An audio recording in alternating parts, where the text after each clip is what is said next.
జై శ్రీరామ్, అందరికీ నమస్కారం. Welcome to news Akhanda. నేను మీ కస్తూరి శ్రీధర్. ఈ దేశంలో పుట్టడం మనకు గర్వకారణం. ఇది పుణ్యభూమి. ఈ దేశంలో ఎంతో మంది వీరులు పుట్టినారు. ఆ వీరులకు మనం వారసులుగా ఉన్నాం. అలాంటిది మనం ఎంత గర్వంగా ఫీల్ అవ్వాలా. అలాంటిది ఈ దేశంలో పుట్టి ఈ దేశంలో పెరుగుతా సకల సదుపాయాలను అనుభవిస్తా కూడా ఈ దేశాన్ని వ్యతిరేకించేటటువంటి గాలి వెధవలు చాలామంది ఉన్నారు, మీకు తెలుసు. కానీ ఇక్కడ ఒక మాట చెప్పాలా, నేను చెప్తా ఉన్నా, మనం ఏ వృత్తిలో ఉన్నా కూడా, మనం వ్యవసాయం చేస్తున్నామా, వ్యాపారం చేస్తున్నామా, ఉద్యోగం చేస్తున్నామా, లేకపోతే ప్రభుత్వ ఉద్యోగాన్ని వెలగబెడుతున్నామా, మనం ఎక్కడున్నా కూడా మన దేశాన్ని మనం ప్రేమించాలా, మన ధర్మాన్ని మనం ఆరాధించాలా, మన ధర్మాన్ని మనం గౌరవించాలా, మన ధర్మానికి ఏదైనా ఆపదొస్తే ప్రతి ఒక్కరు కూడా స్పందించాలా. అవునా కదా? ఈ విధంగా ఒక మహనీయుడు, ఒక మహానుభావుడు, ఒక మగాళ్ళలాగా, ఒక మొనగాళ్ళలాగా స్పందించాడు. ఆయన ఎవరు ఏందనేది ఇప్పుడు ఈ న్యూస్ ద్వారా మీకు వివరించే ప్రయత్నం చేస్తా. శేఖర్ యాదవ్, ఈయన ఒక న్యాయమూర్తి, అది కూడా అలహాబాద్ హైకోర్టులో న్యాయమూర్తిగా పనిచేస్తున్నారు. దారుణమైనటువంటి పేదరికం నుంచి కష్టపడి పైకొచ్చినటువంటి వ్యక్తే ఈ శేఖర్ యాదవ్ గారు. గొప్ప జాతీయవాది కూడా ఆయన. అంతేకాకుండా నిఖార్సైనటువంటి తీర్పులు ఇవ్వడంలో ఈయనే సాటి నిజాయితీ పరుడు. ఏ విషయాన్ని కూడా మనసులో దాచుకోకుండా సూటిగా మాట్లాడడం ఈయన నైజం అనమాట. ఇక నిన్న ఉత్తరప్రదేశ్లోని ప్రయాగ్రాజ్లో ఒక కార్యక్రమం ఒకటి జరిగింది. యూనిఫామ్ సివిల్ కోడ్కు సంబంధించినటువంటి ఈ కార్యక్రమాన్ని సాక్షాత్తు విశ్వ హిందూ పరిషత్ సంస్థ ఆర్గనైజ్ చేసింది. అంటే విశ్వ హిందూ పరిషత్ సంస్థ ఈ యూనిఫామ్ సివిల్ కోడ్ పైన అవగాహన కార్యక్రమాన్ని అయితే ఏర్పాటు చేసింది. సహజంగా రాష్ట్రీయ స్వయం సేవక్ సంఘ్, విశ్వ హిందూ పరిషత్తు, బజరంగ్ దళ్ళు, హిందూ వాహిని లాంటి హిందూ సంస్థలు ఏవైనా కూడా కార్యక్రమాలు నిర్వహించినప్పుడు సాధారణ ప్రభుత్వ ఉద్యోగులే ఆ కార్యక్రమాల్లో పాల్గొనడానికి భయపడతారు. ఎక్కడ సూడో సెక్యులర్ల దగ్గర నుంచి తీవ్ర వ్యతిరేకత వ్యక్తం అవుతుందని చెప్పి వెనకడుగు వేస్తారు భయపడిపోయి. ఇక జడ్జీలు అయితే పొరపాటును కూడా మన హిందూ సంస్థలు నిర్వహించేటటువంటి కార్యక్రమాల్లో పాల్గొనరు. కానీ మీకు ఒక మాట చెప్పాలా, ఈ మధ్యకాలంలో ప్రభుత్వం ఒక చట్టాన్ని కూడా మార్చిందనమాట. అదేంటంటే కాంగ్రెస్ రూలింగ్లో ఉన్నప్పుడు ప్రభుత్వ ఉద్యోగులు ఎవరు కూడా ఈ హిందూ సంస్థలు అంటే లైక్ ఆర్ఎస్ఎస్ ఇట్లా వీళ్ళు చేసే కార్యక్రమాల్లోనూ పాల్గొనకూడదని చెప్పేసి ఒక కఠినమైనటువంటి ఒక నిబంధన అయితే పెట్టినారు. కానీ భారతీయ జనతా పార్టీ ప్రభుత్వం దాన్ని అయితే ఎత్తేసింది. ఇక అసలు విషయానికి వస్తే, ఒకవేళ ఈ జడ్జిలు కనుక మన హిందూ కార్యక్రమాల్లో పాల్గొంటే ఇక సూడో సెక్యులర్ మేధావులు, సూడో సెక్యులర్ మీడియా, ఈ సూడో సెక్యులర్ రాజకీయ పార్టీల నాయకులు వీళ్ళంతా కూడా గొడవ చేస్తారు. మనం ఎన్నిసార్లు ఎన్ని చూడాలి ఇవన్నీ కూడా.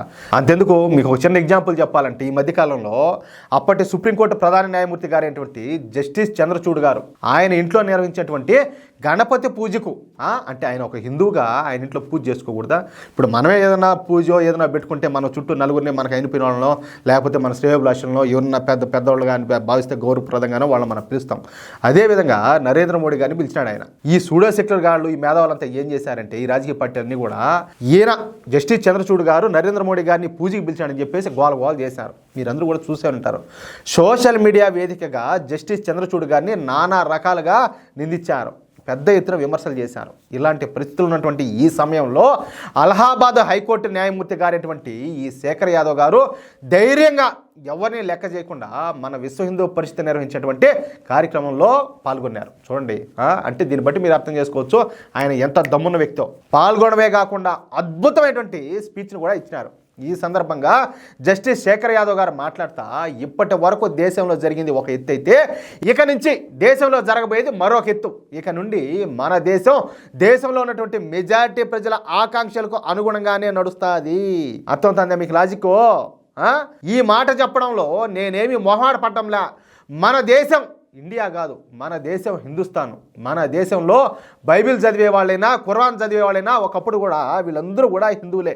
నేను ఇక్కడ ఒక విషయం చెప్పదలుచుకుంటున్నా, మీ పిల్లలను సహనశీలులుగా, శాంతివంతులుగా, క్రమశిక్షణతో తీర్చిదిద్దాలంటే ముందు మీరు మీ పిల్లల ముందు జంతు బలులను అయితే నిషేధించండి. చిన్నప్పటి నుంచే కొంతమంది ఏం చేస్తారంటే ఈ చిన్నపిల్లల ముందే ఈ జంతు బలులు చేస్తున్నారు. ఆ జంతు బలులను చూసి పెరగడం మూలంగా వాళ్ళు పెరిగి పెద్ద అయిన తర్వాత ఈ రాళ్ళు వేస్తారు కదా, ఎవరు పిచ్చోళ్ళు, అదే నేను చెప్తాను మీకు అర్థమవుతుంది.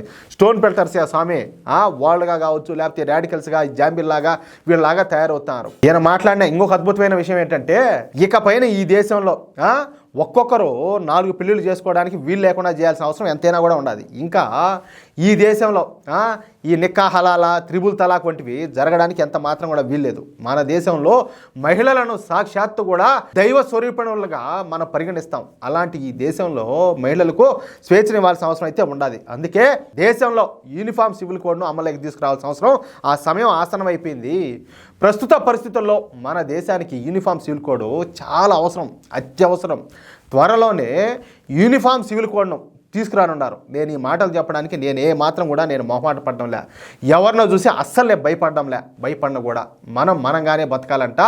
విశ్వ హిందూ పరిషత్ ఏర్పాటు చేసినటువంటి కార్యక్రమంలో శేఖర్ యాదవ్ గారు పాల్గొని అద్భుతమైనటువంటి ఉపన్యాసం ఇవ్వడం ఇక్కడ విశేషం అనమాట. చూడండి, నిజంగా మీ ధైర్యానికి, మీ దేశభక్తికి, మీ ధర్మనిష్టకు శిరస్సు ఉంచి, ధర్మనిష్టకు యావత్తు హిందూ సమాజం తరపున శిరస్సు ఉంచి ధన్యవాదాలు తెలియజేస్తున్నాం. జై శ్రీరామ్. మీకు ఈ న్యూస్ నచ్చితే, అదేవిధంగా నేను చెప్పింది కరెక్ట్ అని చెప్పి మీరు భావిస్తే ఈ న్యూస్ నలుగురికి షేర్ చేయండి. అలాగే తప్పనిసరిగా ప్రతి ఒక్కరు కూడా మీ యొక్క అమూల్యమైన అభిప్రాయాలను కామెంట్ రూపంలో తెలియజేయండి. మరొక విషయం ఏంటంటే, ప్రతి ఒక్కరూ మన ఛానల్ సబ్స్క్రైబ్ చేసుకోండి. ఈ వీడియో చూస్తున్న ప్రతి ఒక్కరు కూడా దయచేసి మన ఛానల్ సబ్స్క్రైబ్ చేసుకోండి. ఇంకొక విషయం చెప్తున్నా, మీకు అందరికీ కూడా తెలిసే ఉంటుంది, చాలా వరకు జాతీయవాద ఛానళ్ళు చాలా రకరకాలుగా జరిగిపోయాయి. నేను వాటిలన్నింటి కూడా మీకు విడమర్చి చెప్పాల్సిన అవసరం లేదనుకుంటున్నా, ఎందుకంటే మీకు అవగాహన ఉంటుంది కాబట్టి మన వాట్సాప్ ఛానల్కి సంబంధించిన లింకులు కూడా మీకు ఈ కామెంట్ సెక్షన్లో ఇస్తాను. కాబట్టి తప్పనిసరిగా ప్రతి ఒక్కరు కూడా మన వాట్సాప్ ఛానల్ కూడా ఫాలో అవ్వాలని చెప్పి మిమ్మల్ని అందరినీ కూడా నేను వేడుకుంటున్నాను. ప్లీజ్. జై శ్రీరామ్.